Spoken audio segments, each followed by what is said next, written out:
All right, I'm here with my boy Mark Hancock here in Louisville on a special assignment. Mark works for ESPN. Mark, why don't you tell us a little bit about what you do? Well, over the past 5 years, I've been the chief researcher for a show called Around the Horn that airs on our network between 5 and 5:30 p.m. Eastern Time.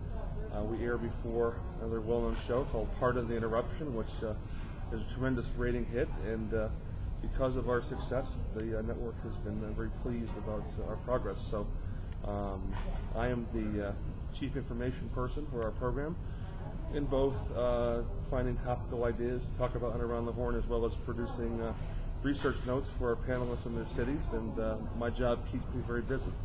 Nice. So you got to tell me what's your honest opinion of Woody Hayes? What do you think? The Woody Hayes, the coach of Ohio State. I'm sorry, Woody Page?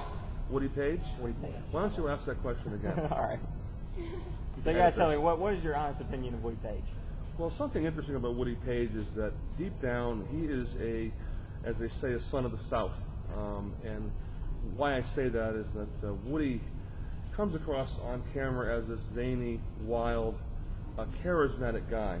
But when you talk to him one-on-one and deal with him on a professional basis, he is a soft-spoken, reserved type of guy. And you'll notice in Around the Horn that his energy and his dynamic is kind of a shtick, where he turns something on when he is in front of that camera. So deep down, he is a Southerner at heart and a soft-spoken guy, but has turned that energy on in the times where our audience actually appreciates his the amount of energy he brings to the show and enjoys the banter he brings to the screen, the entertainment-wise. So do you have any Super Bowl picks? You got any favorites this year? Well, right now, the Patriots have been on fire, and what makes the Patriots so dynamic is that Tom Brady has come back many, many times in his career in the fourth quarter to get game-winning scores. We saw that on Sunday against Indianapolis, at Indianapolis, and that team has basically shown this year that when they want to score points, they'll score points.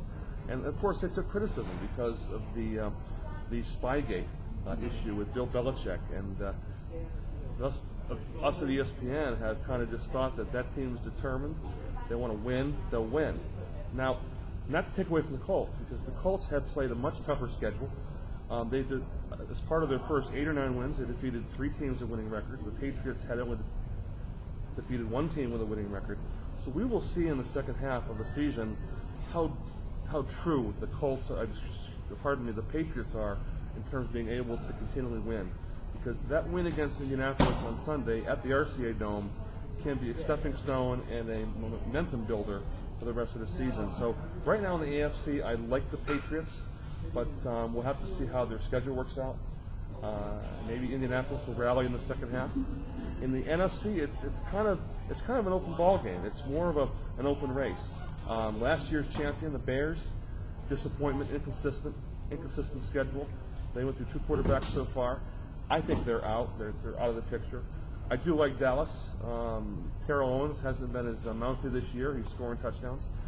I also like the Packers as a sentimental pick with Brett Favre.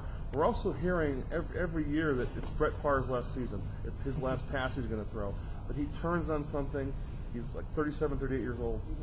And I think the Packers or the Cowboys have a good chance of representing the NFC in the Super Bowl. So from a perspective of what I've seen, I think the NFC is much wide open. All right. Well, that's Behind the Numbers with Mark Hancock. Thanks very much. Guy with a way cooler job than me. So that's Mark Hancock. Just really want to thank Mark. He did a great job. ESPN personality, really cool guy. He told me after the interview that maybe we can line up some more with some ESPN personalities that you might see on screen a little more. So who knows? Maybe down the road, Behind the Numbers is gonna get big time. Let's go ahead and just take a look at the playoff picture. It's been a couple weeks since I've been here to break it down for you. So I just want to look at the top of the league. AJ, you're in good shape. I mean, when you score 133 and you have your top player out, what can you say? It just seems like everything's falling your way. No serious injuries, unlike so many other teams in this league, and he's rolling right along. But we know at this point, AJ's going to make the playoffs. He is probably even likely going to have the number 1 seed. But the only thing that matters is Week 15 and Week 16, and The only question is, will Tom Brady still be playing at that point, or will he need to? I mean, maybe Cleo Lemon really is enough. Who knows? Well, actually, he's not enough for the Dolphins, so he might not be enough for you. You might want to pick somebody else up.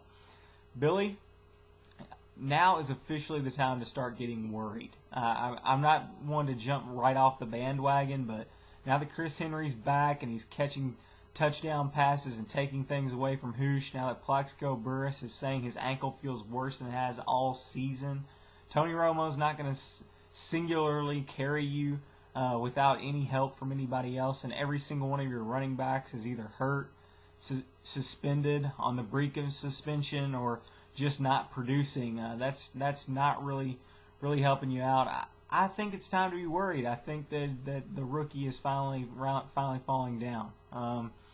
Number 3, we look at Jeff Smith. He's got a solid team. I mean, actually, to tell you the truth, he doesn't. He does not have a good team. I don't know why this guy is number 3. He's got the 3rd fewest points in the league, and he's still sitting there in number 3. He finds a way to win somehow each week. I guess there's something to be said for that, but he does not strike me as anybody who's scary come playoff time. Number 4, Overbay.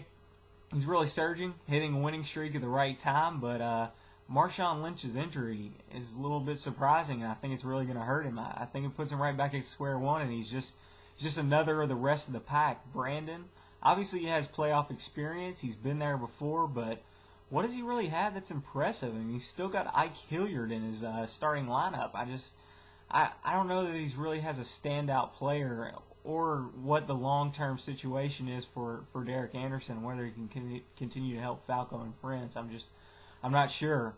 The rest, I don't know that I see anything impressive. Umflett's kind of hitting something at the right time here. Norris's team still has Randy Moss, so it can score points in bunches. To tell you the truth, Jimmy, the commish really has shown again this year that he is the best at improving his team through trade. You have to admire he's made a million little cuts, a million little moves, and they've kind of panned out. I mean, he's got an impressive starting lineup at this point. The question is it too little, too late? Then we get to the rest of the league. Who really has a chance? The only thing really left is bragging rights for me and VZ this week. But before I get to that game, I want to go ahead and throw it out to VZ for a very special report from the Institute. This is a John VZ special report from the bed of the commish. I don't know if you noticed, but I found, first of all, a football. I believe, although it's not been confirmed, that he sleeps like this at night, despite the fact that there is a beautiful young lady who sleeps on that side of the bed.